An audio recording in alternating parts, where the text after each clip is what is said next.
Welcome back, everybody, to another episode of Bears Talk Today. I am Michael, joined by my favorite co-host, Justin.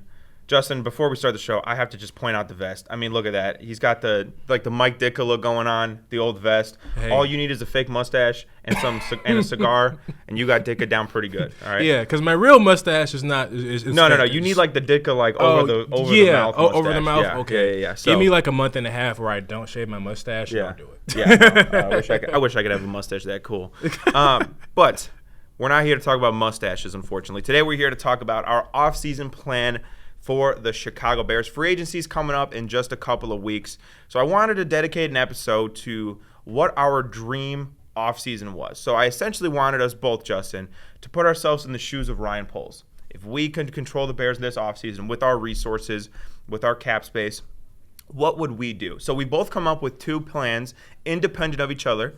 The plan for today's episode is to go through those plans, talk about potential free agent signings, potential trades, and everything to do, not including the draft, because that's going to be a separate episode for a little bit down the line. We got to fill time in the offseason, ladies and gentlemen. We do. We can't blow all our aces in one episode. No, we cannot. I decided to look up kind of the Bears cap number, and we gave ourselves about a $70 to $75 million spending spree budget, right? Because the Bears' effective cap space is about $75 million right now. Yeah. We obviously know that with draft picks and who we're going to draft, that's going to take up some cap space as well. But I gave the number at about $75 million to spend in this offseason that we were both working with. Maybe you went a little bit over, maybe you went a little bit under, but right kind of in that range. Justin, I think we should start with you and kind of go through your plan. I'm not sure if you want to do kind of one-to-one or if you want to go through your whole plan and then my whole plan, but we can do one-to-one. We can do one-to-one. Okay. I'm cool with that. Yeah, I did not list my free agents, I guess, in order of. I I didn't either. It was just kind of like who I had a plan. There's no order. I guess AAV, I can go through it a little bit better, but start with your first edition. How much money is it? Who is it? What's going on?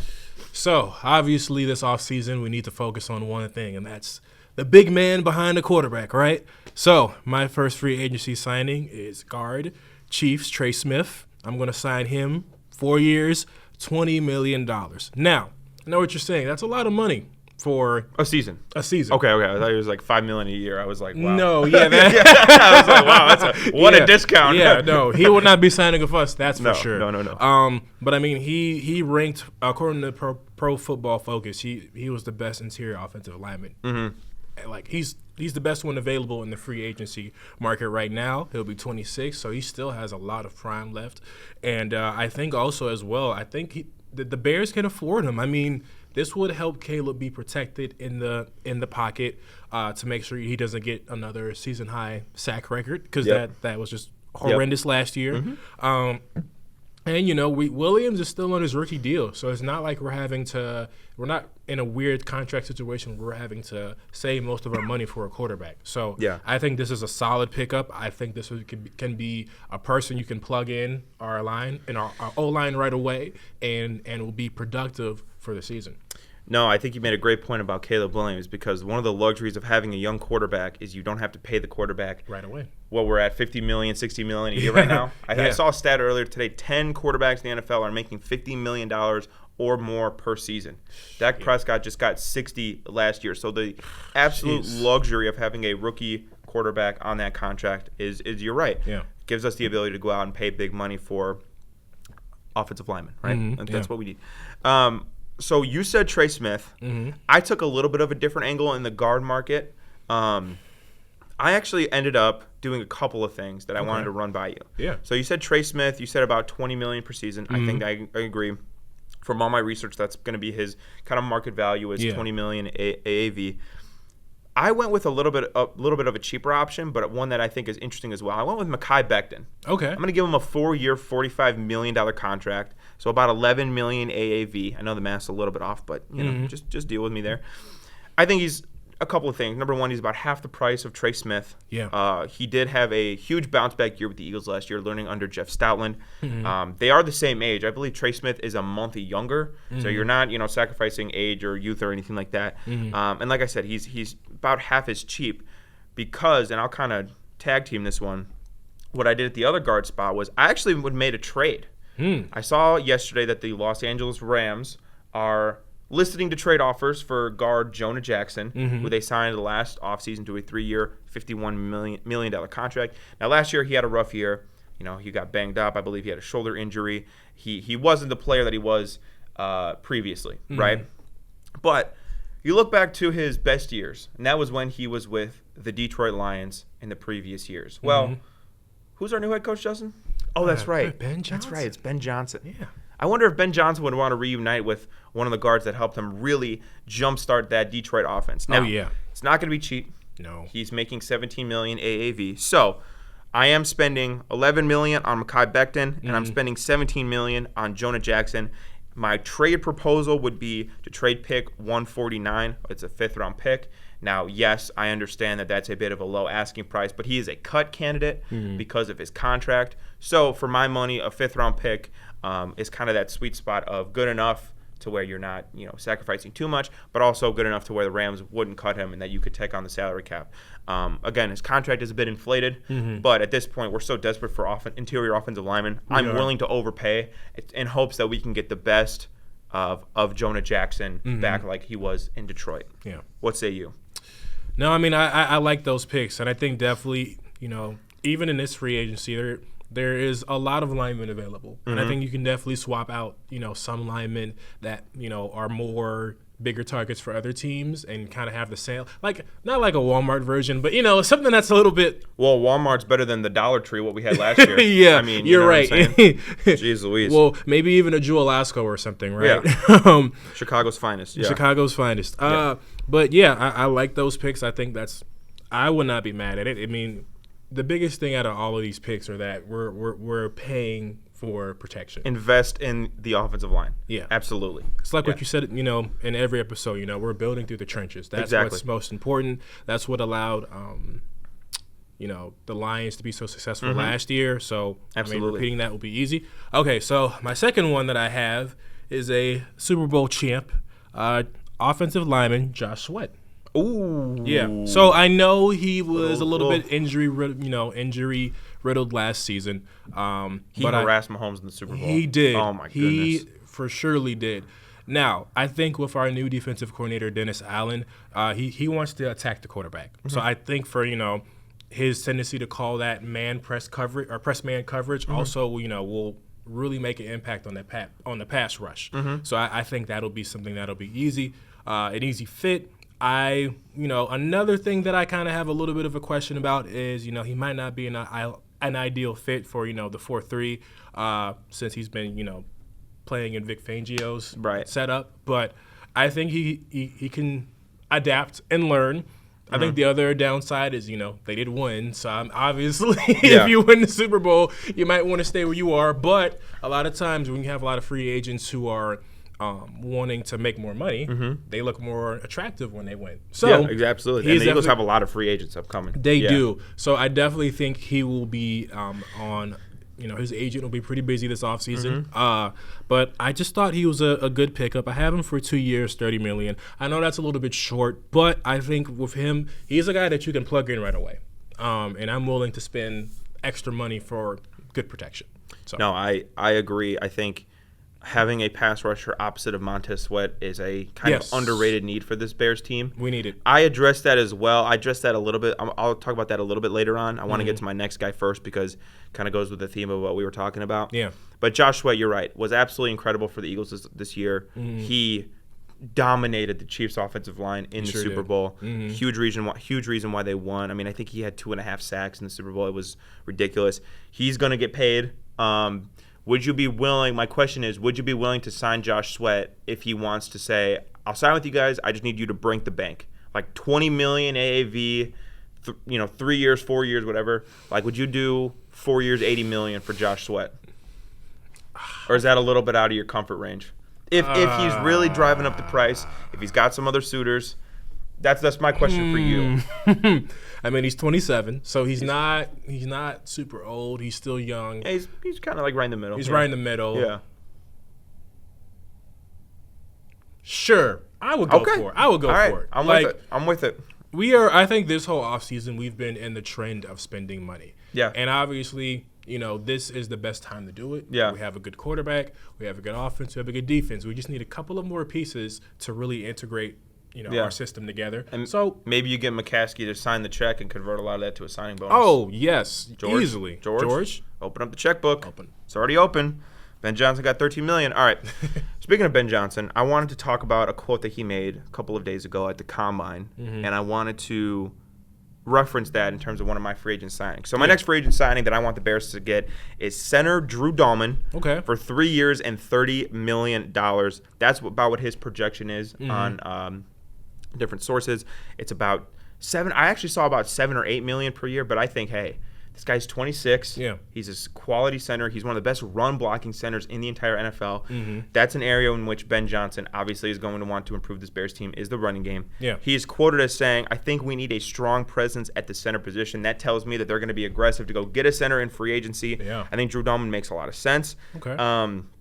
He is, again, a great run blocker. He was on that Falcons offensive line the last couple of years that really paved a lot of holes for Bijan Robinson. I think he's a good pass blocker. I don't think that's the strength of his game. I think definitely getting up and moving people out of the way and being that kind of bulldozer in the running game. Yeah.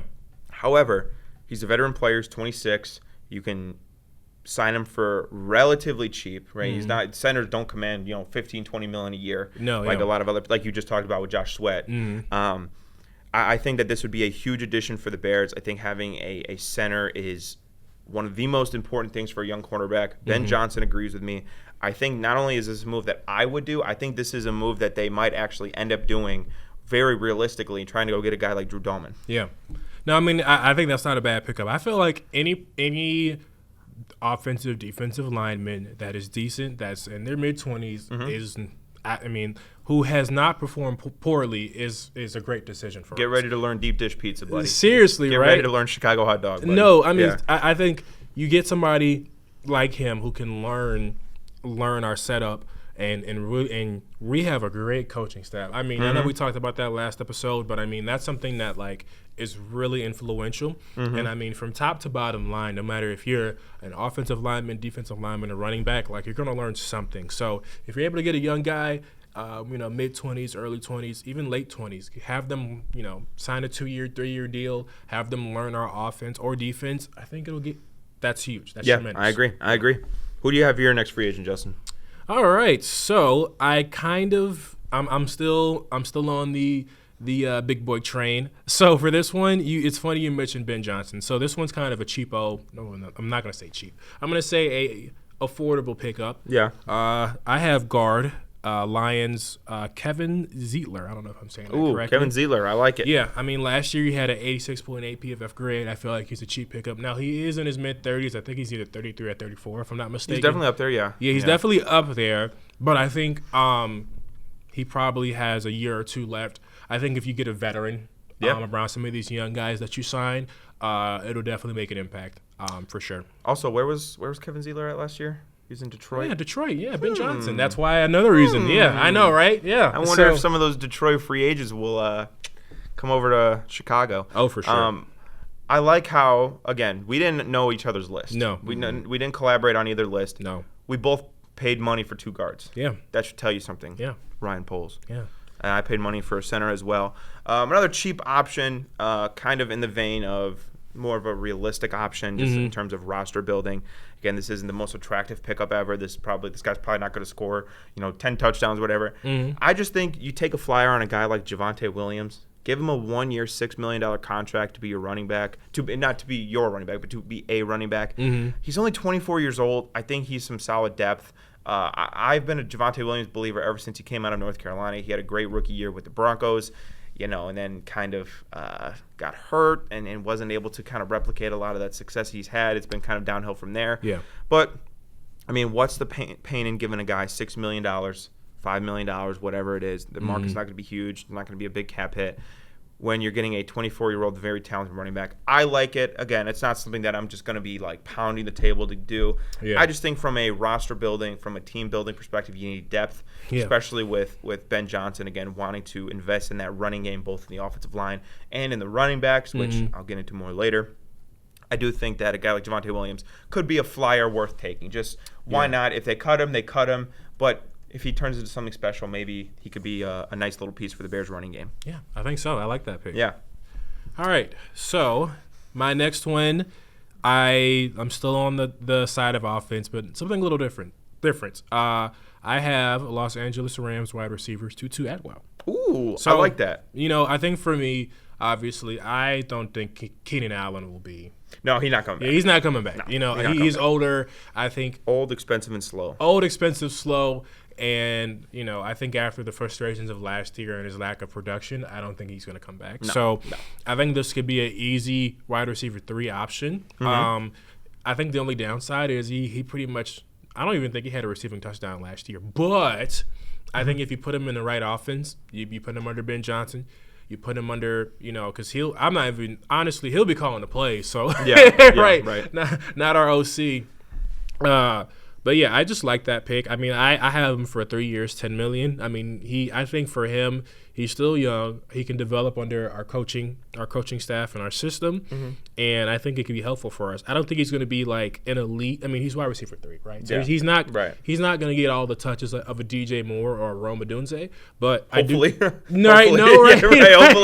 hopefully, Gerald Everett, right? No, seriously, yeah. But no, I just thought this was a good young option that can learn under, a DJ Moore and a Rome too, since, his rookie season was last year. But, yeah, just a little cheap, young pickup that can be effective. I had a very similar thought. I didn't go with Tutu Atwell, but kind of the cheaper wide receiver 3 with a little bit of upside. I went with Tylan Wallace from the Baltimore Ravens. I gave him 2 years, $5 million, so it was kind of essentially what you gave him, about $3 million AAV. I just think that, again, like you said, we need a third wide receiver. Keenan Allen's not coming back. Yeah. Right? The majority of the touches should be going to DJ Moore, Rome Odunze, Cole Kmet, whoever our starting running back is. So Tylan Wallace, I think, is more of almost like a depth piece and a gadget piece and whatever. Yeah. He just turned 28, so he's a little bit older. I'm sorry, he just turned, I believe he's 25, 26. That was a typo, I just noticed. Market value is not huge. And, he's got some speed, and he has upside as a returner. So worst case scenario, maybe this is our return man. You saw last year, I don't know if you remember that play he had with the Ravens where he kind of caught that ball on the sideline and then ran like 75 yards. He looked pretty fast. So I think it's never a bad idea to add some fast receivers to your team. Again, a cheap option. I agree with you kind of in the vein of just going out and getting a cheaper wide receiver 3, because I do think that is also a position that we need to address. We don't need a superstar. We don't need a starter necessarily, but we need a guy who's going to be our third wide receiver. I don't think he's on the roster right now. I'll go ahead and start with my next guy. I have 2 guys left. I don't know how many guys you have left. I have one more. You have one more? Okay. Yeah, you go with your one more then, and then I will kind of finish it off with my 2, and then we can kind of recap everything and go through the list. Yeah, so my last one is another NFC North rival, Detroit Lions, and I have Levi, and if I butcher this name, I'm so sorry, Onwuzurike. Levi sounds good enough to me. I think that sounds. Yeah, so I have him for 2 years, $9 million. Okay. He's young. He's 26, so he's still, fresh in his career. He has a high motor. He has the size and length for the NFL. He does have some development issues. I think last year there are a couple of plays on defense where he kind of slipped up a little bit. But I think once you're under, you have Ben Johnson. I feel like that was one of the reasons why I chose him. You have a former coach. Our new defensive coordinator. I think this could be something that can be a fresh start for him. Yeah. And you're surrounded by a bunch of other great players on our Bears defense that you can learn from. Yeah. So I thought it could be, 2 years, $9 million, cheap pickup. And if he is good enough, if he really shows out the 2 years, you can re-sign him again. Yeah. And play him until he's in his mid-30s if you want to. But I just thought, I know we have a lot of good players on defense, but I definitely think adding one more piece would not hurt. Yeah, I'm never against taking a flyer on a young, talented guy. Yeah. Especially now that they have the coaching infrastructure, I think, to get the most out of him. I like that. My last 2 are actually defense as well. Nice. So I think we should kind of be on the same track here. My next pick was a guy by the name of Asante Samuel Jr. Okay. Boomers will remember Asante Samuel, the old corner for the Eagles and Patriots and several other teams. Asante Samuel Jr. has played for the Chargers for the last couple of years.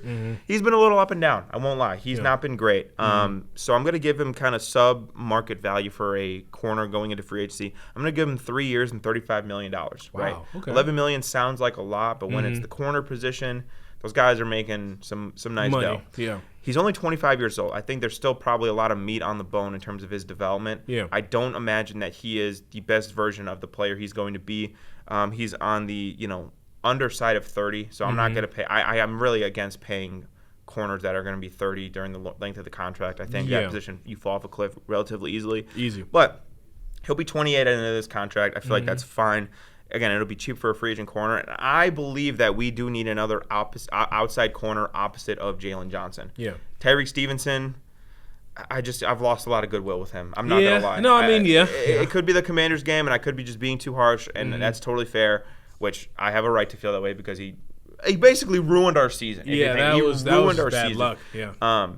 But I think we do need a stable corner opposite of Jalen Johnson, then to allow Kyler Gordon to play in the slot, which I think is his best position. I'm going to go ahead and pay Asante Samuel Jr., and then I'll end it off with another pass rusher. You talked about Josh Sweat. I went a little bit cheaper. I went with Azeez Ojulari from the former New York Giant. I gave him a 3-year, $24 million contract.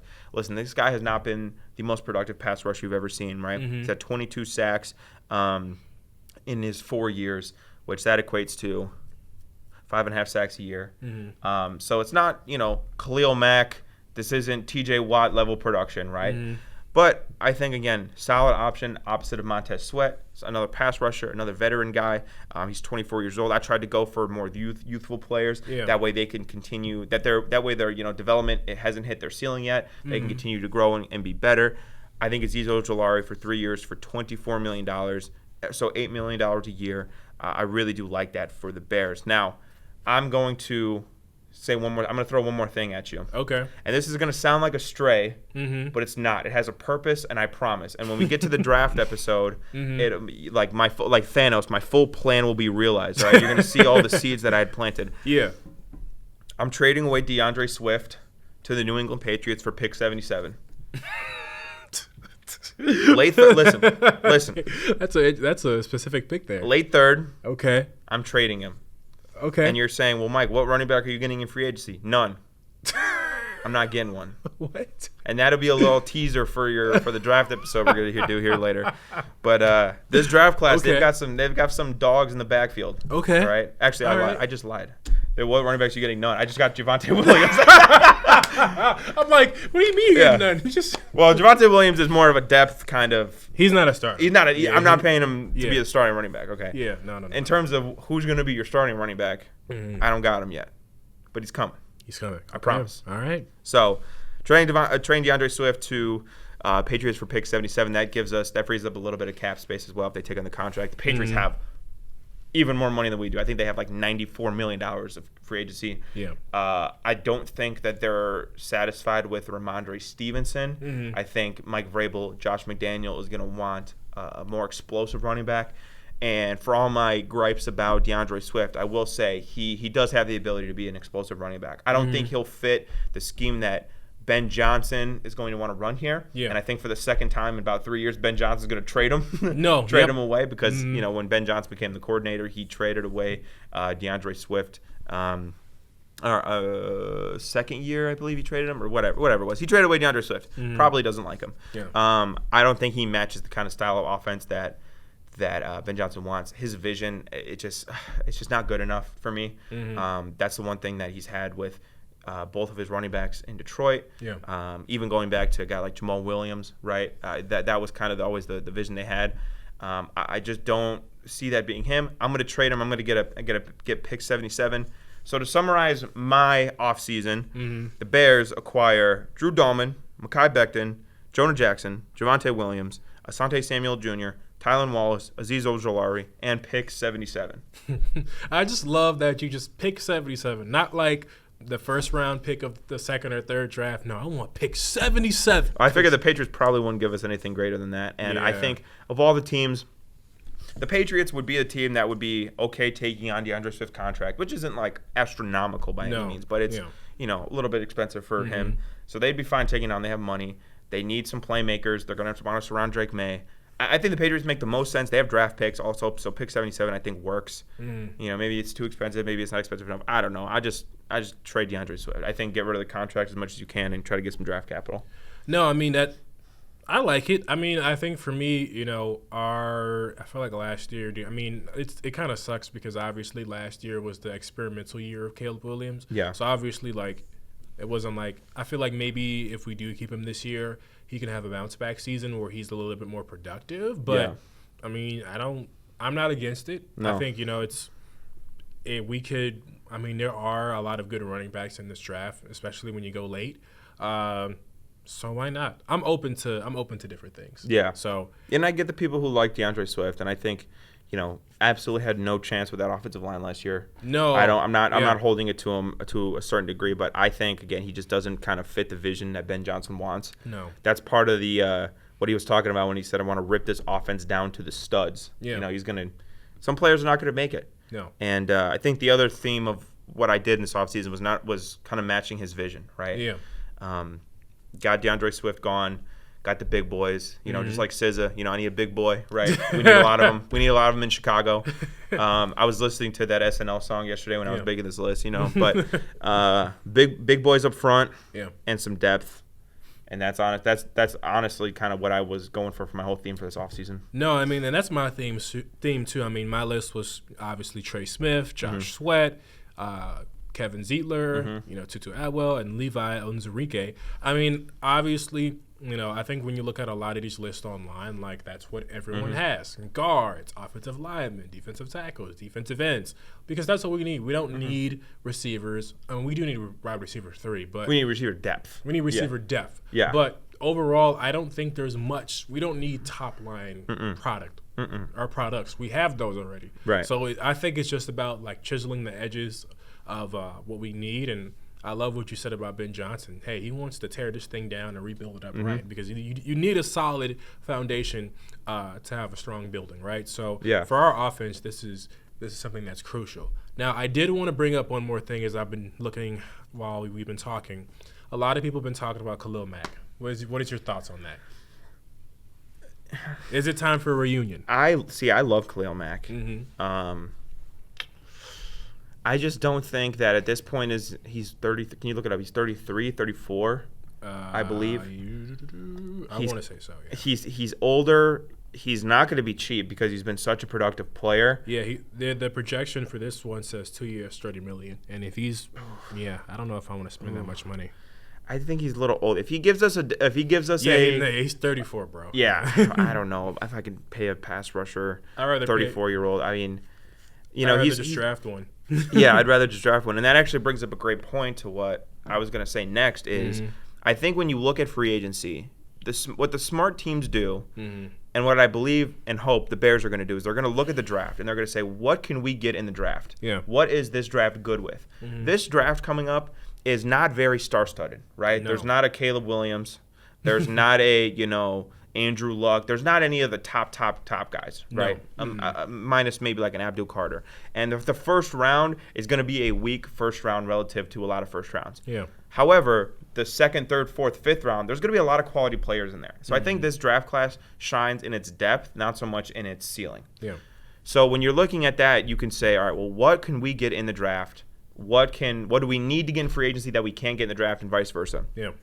This draft has a lot of good running backs. They've got good tight ends. They have good offensive linemen, but the Bears are just going to have to pay for them regardless. It doesn't really matter. Draft got good DBs. Yeah. So if we're going to want to draft a safety or whoever, right? So there's positions that the Bears are going to want to draft and acquire this offseason that they can do in the draft. Yeah. I would not be surprised if the Bears draft 2 running backs. I mean, this is a really, really good running back class. Really, really good. One of those running backs better not be Genty, or else I'm going to lose it.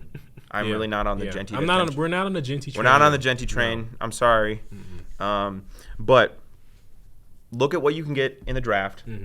Fill your needs in free agency, right? Yeah. Then get the rest in the draft. So we're obviously going to continue to look at this offseason. Free agency starts in a couple of weeks.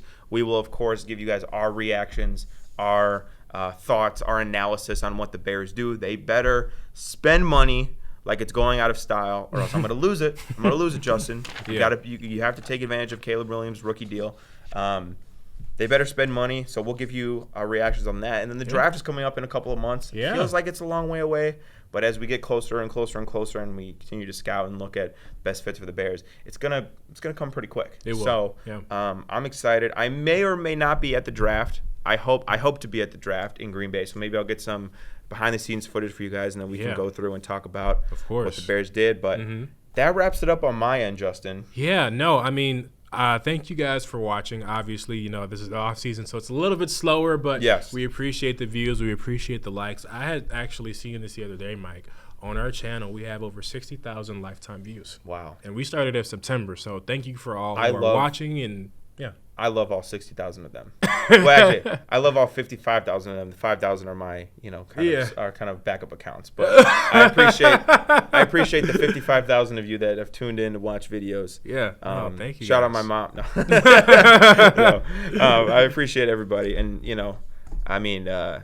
as the season kind of ramps up, and we're just gonna keep getting into it. I mean, last year we did an episode after every single game. Yeah. Hopefully there's a lot more games than we played. We play at least one more game than we played last year. Right. Hopefully. Yeah. Hopefully. But it's a good time to be a Bears fan. It is. Hope is at an all-time high. It is. And I'll say this once again. Every year is the Bears' year. Every year they're going to be better. And I know the definition of insanity is saying the same thing over and over and respecting a different result. Yeah. But it's different this year. It does. It is. I mean, and it's shown through our signings, right? Yes. I mean, our coaches are all talented. They have great resumes. So I feel good about it because our coaches are great. I feel great about the coaching. I feel great about the quarterback. Yeah. I feel great about the resources we have going into the offseason. Yeah. Hey, hop on the bandwagon before it's too late, guys. Right. Hop on the bandwagon before it's too late. All aboard. Choo choo. So thank you guys so much. That was toot toot okay. All right. Time to go eat lunch. Right. All right, guys. Thank you so much, and we'll see you guys next time.